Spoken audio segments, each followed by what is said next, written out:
congratulations. 5-0 up, and then it got a little bit tricky, but over the line in the end, a real high-quality game. How would you assess it? Yeah, sort of 5-0 up, and then he hit a 10-darter, and then he had a good leg on my throw, and I was thinking, like, just sort of stay focused and get over the line, because sometimes when it's like that, if he makes it 5-3 and then he's throwing for 5-4, and then it can get a bit twitchy. But yeah, I'm fairly happy with how I played. Backstage, I was flying when I was throwing backstage. I thought I'm going to play really well tonight, and obviously I averaged 101, I think someone said, and honestly it felt like 91. I didn't feel like I played that well, so when I feel like I play well, then look out. The game seems to be in a really good place right now. I remember you had that little dip, that little wobble earlier on in the year, but you've come out of it, and now you're the old Ryan Searle, that Ryan Searle that's a threat. Do you feel that you're a threat now for these TV titles? Yeah, 100%. Obviously, you know, I started the year really well. Made 3 finals in a row on the Pro Tour. Had a little dip, I always do, because I just sort of don't put as much effort in. Like I just said, it's nice to actually spend a bit of time at home and not think about darts and not throw. And when you do that, my darts sort of go downhill a little bit, but I feel like at the moment I'm playing some good stuff. I've been messing around changing my points. I've changed my points twice sort of in the last 2 weeks, just to try and find something that I'm comfortable with, and I had some points that are a bit shorter than what I used tonight. At the Pro Tours last week, and I hit a 9-darter, and I felt like I was playing really well. And then for whatever reason, the last couple of days I've been throwing them, and I just couldn't hit a thing. And tonight I was throwing them. I threw them for sort of the first 10-15 minutes, and then I made the decision to just put them in my case and sort of go back to my old points, which are a tiny bit longer, and yeah, they went all right. Ryan Searle tinkering with equipment. Yeah, it's just, I felt like I was using slightly longer points, and I felt like my darts were falling out the board quite a lot. I think I only had one tonight, which is all right. I just find it a bit strange because I don't throw the lightest. Obviously I throw heavy darts, and I don't throw them in the board. Like, I don't loop them in. They get sort of go in fairly hard. So I was just finding it a bit annoying that I had a lot of darts on the floor. So I was trying to find something to remedy that.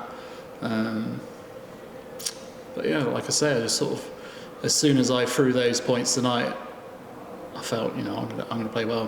Practicing, I missed a double for a 9-darter a couple of times, and I was hitting back-to-back 180s loads, and finishing well. So I knew I was going to play half decent. I just need to be able to feel that comfort that I do when I'm practicing and at the floor events that I do when I'm on stage. And if I can do that, I feel like I've cracked it.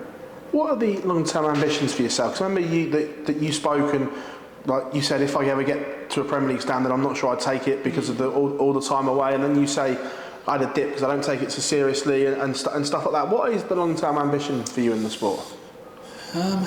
It kind of changes sort of as the months go on. I feel like at the start of the season, after the Worlds, especially if feel like I've not performed at the Worlds, that I put a lot of effort in, and I started the year really well, and then I sort of tail off. I don't know. I don't really have that drive to be in the Premier League and pick up major titles and stuff like that.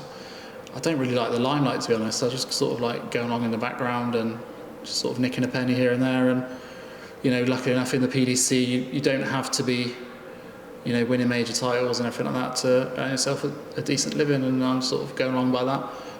Obviously it'd be nice to win a major at some point. My friend just texted me then, and he said, you're back in, I think you're back to number 16 in the world. And I was thinking, that's good, because I play Luke Humphries in the last 6 of every event. So, being in the top 16 is great. But if you're number 16, you're playing Luke Humphries, and he's a different animal when it comes to majors. That's probably a disadvantage, to be fair. So I wouldn't mind dropping away from 16, or really. Or go higher. Well, higher, obviously, yeah. I was 12 or 13 at my highest. I feel like when I play my game, I feel like I'm a top 10 player. And I really believe that. But yeah, we'll just see how it goes. I'll just take it every day it is, and I don't really take it too serious, to be honest. Right, thank you very much. Cheers, mate. Right, you sort of touched on it there, but where you are in the rankings, there's really not a lot between. I think you came into the tournament world number 19. It's like 15 grand between you and world number 14. Yeah. Is that something that you've looked at, or like you said, it's just other people letting you know where you are? Yeah, I don't really look at it, to be honest. You know, other people sort of let me know. My partner Sophia, her mum likes to look at all the rankings, and she knows exactly where I am. But like I just said, you know, I think being number 16 isn't a great thing. I think you either need to be higher or a bit lower.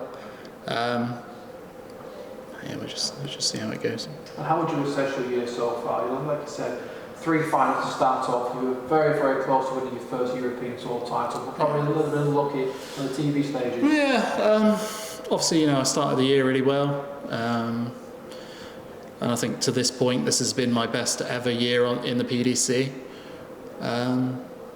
And I'm just, you know, looking to build on that. You know, I'm not defending anything from 2 years ago as far as majors go, really. And you know, I've got some ground to make up. I think, obviously, at the Grand Prix this year, if you look at the deciding leg out against Aspinall, you know, what a fantastic deciding leg. And you know, I leave tops after 12, double start with the throw, and I don't get a shot. You know, it's not very often that happens, and I feel I was a bit unlucky there.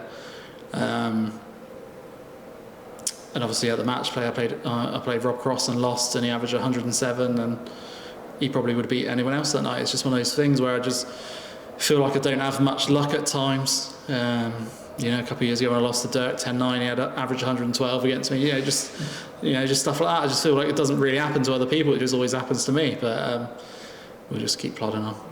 You say sometimes you do get dips in the year where maybe you put the darts down for a period of time, but at what point do you start picking those darts and really putting in the effort? Obviously now there's so many major events leading up, of course. Yeah, I think because there's so many events that just sort of roll into one now that you know, you're playing so much that you don't really need to pick them up at home. You know, I've hardly had any time at home in the last really couple of months, which, you know, I've openly said that I don't really enjoy that much. And if I lost tonight, you know, I'd have flown home tomorrow, and the new Call of Duty's out tomorrow, so I'd have been playing that. Cheers, Ryan, thank you. Cheers, mate.